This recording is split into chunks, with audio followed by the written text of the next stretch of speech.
अस्सलाम वालेकुम। Welcome back to my YouTube channel Sameena and Saleem kitchen. कैसे हैं आप लोग? उम्मीद करती हूँ सब ठीक होंगे।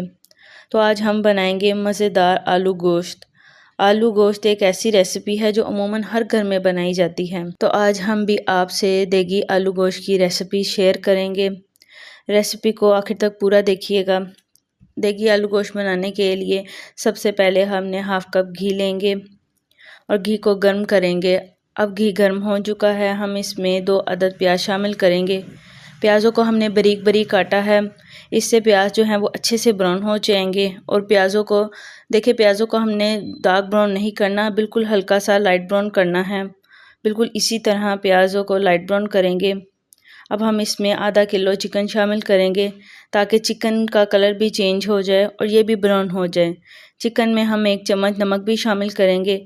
नमक आप हस्बे ज़रूरत अपनी मर्ज़ी के मुताबिक शामिल कर सकते हैं।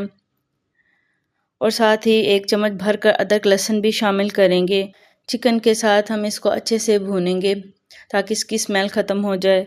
अब हम स्पाइसेस में इसमें 2 चम्मच लाल मिर्च शामिल करेंगे, 1 चम्मच हल्दी पाउडर, 1 चम्मच ही धनिया पाउडर, 1 चम्मच गरम मसाला और 1 चम्मच आखिर में ज़ीरा शामिल करके मसाले को अच्छे से मिक्स करेंगे।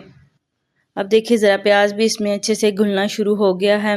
अब साथ ही हम इसमें 1 कप दही भी शामिल कर देंगे और इसको दही के साथ ही पकाएंगे। हम इसमें बिल्कुल भी टमाटर शामिल नहीं करेंगे, सिर्फ दही का ही इस्तेमाल करेंगे और दही के साथ ही इसकी भुनाई करेंगे, जिससे प्याज भी जो है वो बिल्कुल अच्छे से इसके अंदर घुल मिल जाएगा। अब देखिए चिकन की अच्छे से भुनाई हो चुकी है और घी भी निकल आया है। हम इस वक्त इसमें आलू को भी शामिल कर देंगे और आलू को भी चिकन के साथ भूनते रहेंगे ताकि आलू भी इसके साथ गलना शुरू हो जाए। 5 से 7 मिनट हम इसको आलूओं के साथ मज़ीद भूनेंगे और इसमें अब हम 1 डेढ़ गिलास के करीब जो है वो पानी शामिल कर देंगे। हम बिल्कुल इसी पानी में आलू और चिकन को अच्छे से पकाएंगे ताकि ये इसी पानी में अच्छे से गल जाए।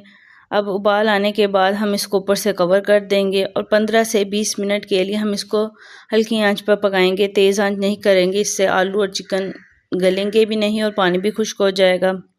तो बिल्कुल हम इसको हल्की आंच पर ही पकाएंगे। और देखिए ज़रा माशाल्लाह आलू गोश्त कितना मज़ेदार लग रहा है।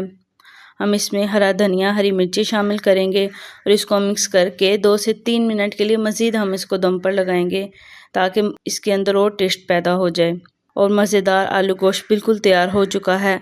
आप इसको नान, चावलों के साथ सर्व कर सकते हैं।